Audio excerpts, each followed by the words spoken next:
मेरे दोस्तों, आपसे मेरी एक रिक्वेस्ट है कि अगर आप इस वीडियो को देख रहे हैं तो प्लीज़ इसे पूरा देखिएगा। मेरे लिए ना सही, मोहम्मद रफ़ी साहब के लिए इस वीडियो को पूरा देखिए। जब तक पूरा नहीं देखेंगे बात समझ में नहीं आएगी। तो दोस्तों शुरू करता हूँ। आप सभी जानते हैं ज़माने में गायक कलाकार बहुत गुजरे हैं, बहुत आए और आकर चले गए। न जाने कितने ऐसे गायक कलाकार हैं जिन्होंने मोहम्मद रफ़ी बनने की कोशिश की, लेकिन मोहम्मद रफ़ी तो पूरे ज़माने में सिर्फ एक ही आए थे। देखिए, आवाज़ का बेहतरीन होना कमाल की बात नहीं है। कमाल की बात है आपके मिजाज का बढ़िया होना, आपके अखलाक का बढ़िया होना।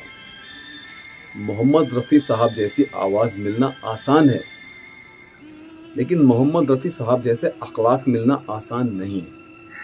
एक गायक कलाकार गुजरे हैं, अनवर हुसैन, आपने उनका नाम सुना होगा, जिनकी आवाज़ में गाना सुनने के बाद रफ़ी साहब ने खुद कहा था कि मैंने ये गाना कब गाया।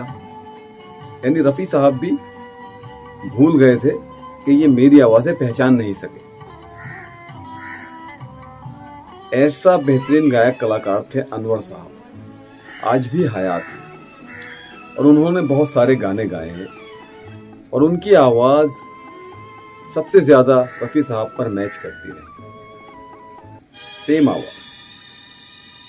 और उस वक्त उन्होंने बहुत तरक्की हासिल की, बहुत तरक्की। वो गाने गाते रहे, बढ़ते रहे आगे। रफ़ी साहब को कॉपी किया उन्होंने हमेशा। मेरे दोस्तों, लेकिन वो रफ़ी साहब के अखलाक को कॉपी नहीं कर पाए, यानी रफ़ी साहब के बर्ताव को कॉपी नहीं कर पाए। रफ़ी साहब एक ऐसे कलाकार गुजरे हैं, ऐसे गायक कलाकार गुजरे हैं कि जिन्होंने पैसे के लिए गाना नहीं गाया। पैसे के लिए उन्होंने कभी गाना नहीं गाया।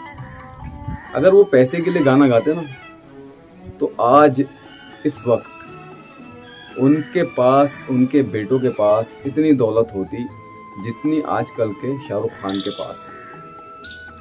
वो जो बोलते उस वक्त उनको वो मयस्सर होता, और वो चाहते तो बिजनेस भी कर सकते थे, लेकिन नहीं, वो लोगों के दिलों को सुकून पहुंचाना चाहते थे।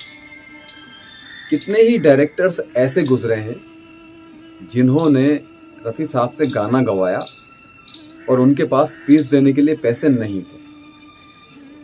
तो मेरे दोस्तों, रफ़ी साहब की वो शख्सियत थी कि रफ़ी साहब ने फीस के नाम पर सिर्फ 1 रुपया लेकर गाना गाया। कई ऐसे कलाकार थे जिनसे रफ़ी साहब का रोज़ का मिलना जुलना था, और उनके लिए रफ़ी साहब ने अपने मुश्किल वक्त में, अपने बिजी शेड्यूल में से वक्त निकालकर गाना गाया, और वो हिट भी हुआ। कई लोग ऐसे थे कि जो रफ़ी साहब के इंतकाल के बाद शाहिद रफ़ी साहब के पास आए और उनको बताया कि रफ़ी साहब के भेजे हुए पैसों से ही हमारे घर का खर्च चलता था। कई गायक कलाकार ऐसे हैं कि अगर रफ़ी साहब ने गानों को नहीं छोड़ा होता तो आज वो एक मशहूर सिंगर नहीं बन पाते, लेकिन रफ़ी साहब ने उनके लिए गानों को छोड़ा। इसकी मशहूर एक बात है, यसुदास के लिए रफ़ी साहब ने गाना छोड़ा था, और भी कई सारे हैं। फिर पैसे के लिए कभी किसी से नहीं लड़े, यहाँ तक कि गानों की रॉयल्टी भी नहीं लिया करते। यही वजह थी कि लता मंगेशकर के साथ उनका विवाद हुआ था। तो मेरे दोस्तों, रफ़ी साहब एक बेहतरीन इंसान थे। मैं बता रहा था कि रफ़ी साहब जब हज को गए थे तो रफ़ी साहब ने हज बड़े दिल के साथ किया था, बड़ी मोहब्बत के साथ किया था।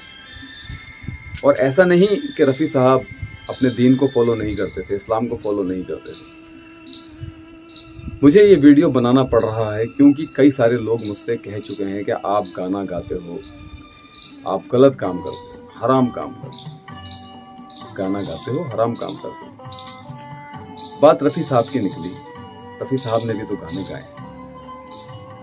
उसके बाद फिर मैंने उन्हें समझाया, भाई रफ़ी साहब एक बेहतरीन कलाकार गुजरे हैं और उन्होंने मदीने में नमाज तक पढ़ी। और मदीने में आज़ान तक दी है। अब वो मुझसे बहस करने लगे कि यार तुमने यूट्यूब पर देख लिया और रफ़ी साहब की आज़ान बता दी। मैंने कहा भाई इसके सारे सबूत मौजूद हैं। रफ़ी साहब ने मदीने में आज़ान पढ़ी है। रफ़ी साहब जब हज के लिए गए थे तो वहाँ पर रफ़ी साहब ने दरख्वास्त की, उनका दिल चाहा कि मैं यहाँ पर आज़ान पढ़ूँ। तो रफ़ी साहब ने दरख्वास्त की वहाँ की इंतज़ामिया कमेटी से कि मुझे यहाँ पर आप एक बार आज़ान पढ़ने का मौका दे दीजिए। तो वहाँ की इंतज़ामिया कमेटी ने उस वक्त मना कर दिया कि यहाँ पर ऐसा कोई कानून, कैसा कोई सिस्टम नहीं है कि कोई बाहर का आदमी आकर आज़ान पढ़े, मुअज़्ज़िन ही आज़ान पढ़ेगा। तो रफ़ी साहब चले गए मायूस होकर। लेकिन फिर वहाँ की इंतज़ामिया कमेटी को पता चला कि ये भारत के एक मशहूर कलाकार हैं और एक मशहूर गायक हैं जिनकी आवाज़ बहुत बेहतरीन है। तो फिर इंतज़ामिया कमेटी ने रफ़ी साहब को आज़ान पढ़ने का मौका दिया था। एक हाजी इंसान, रफ़ी साहब ने अपनी ज़िंदगी में 2 बार हज किया है, 2 बार हज किया है। एक हाजी इंसान, अल्लाह को मानने वाला, हुज़ूर पाक सल्लल्लाहु अलैहि वसल्लम से इतनी मोहब्बत थी कि अपने नाम के आगे हमेशा मोहम्मद रफ़ी लगाया, मोहम्मद लगाया हमेशा अपने नाम के आगे। इसके अलावा न जाने कितने किस्से, कितने वाक़यात ऐसे मिलते हैं जहाँ पर रफ़ी साहब की इंसानियत नज़र आ जाती है। एक फ़कीर का वाक़या आपने सुना होगा। एक फ़कीर जो कि रफ़ी साहब के घर के आगे बैठा हुआ था और वो मांगने के लिए बैठा था। रफ़ी साहब जब वहाँ से गुजरे तो उन्होंने रफ़ी साहब से कुछ मांगा और रफ़ी साहब से कहा कि रफ़ी साहब मुझे आपसे मेरी एक फ़रमाइश है, मुझे एक गाना सुनना है। तो रफ़ी साहब उसे अपनी कार में ले गए, फिएट में ले गए और बैठाने के बाद उस फ़कीर को गाना सुनाया। गाना सुनाने के बाद उसको 100 रुपये का एक नोट भी दिया और वो फ़कीर रोने लगा खुशी के मारे कि मेरे प्यारे गायक कलाकार ने मुझे गाना सुना दिया। तो कुछ लोग जो एतराज़ करते हैं रफ़ी साहब के ऊपर, वो बेवकूफ़ हैं, मैं समझता हूँ। ऐसा नहीं करना चाहिए। वो हमारी पहचान, हमारी शान है दुनिया में। अल्लाह ने उस आवाज़ को भेजा था तो उसे दुनिया तक पहुंचाने के लिए भेजा था, सबको सुनाने के लिए भेजा था कि हम ऐसी आवाज़ भी बना सकते हैं। आप खुद सोचिए, एक बार नज़र दौड़ाइए ज़रा पिछली बातों पर। क्या कोई भी गायक कलाकार ऐसा है आपकी नज़र में कि जो आपको इस तरह से याद आता हो जैसे रफ़ी साहब याद आते हैं? रफ़ी साहब आज के ज़माने में भी लोगों को याद है और रफ़ी साहब के गाने आज भी करोड़ों अरबों लोग सुना करते हैं। ऐसा क्यों होता है? वो एक अच्छे इंसान भी थे, अच्छे गायक कलाकार के साथ एक अच्छे इंसान भी थे। तो दोस्तों, ये छोटी छोटी कुछ बातें हैं रफ़ी साहब के बारे में और बहुत सारी बातें करनी आपसे होती रहेंगी इंशाअल्लाह। अभी के लिए सलीम अहमद को इजाज़त दीजिए। वीडियो अच्छा लगा हो तो लाइक, शेयर और कमेंट ज़रूर कीजिएगा। अस्सलाम वालेकुम। जय हिंद, जय भारत।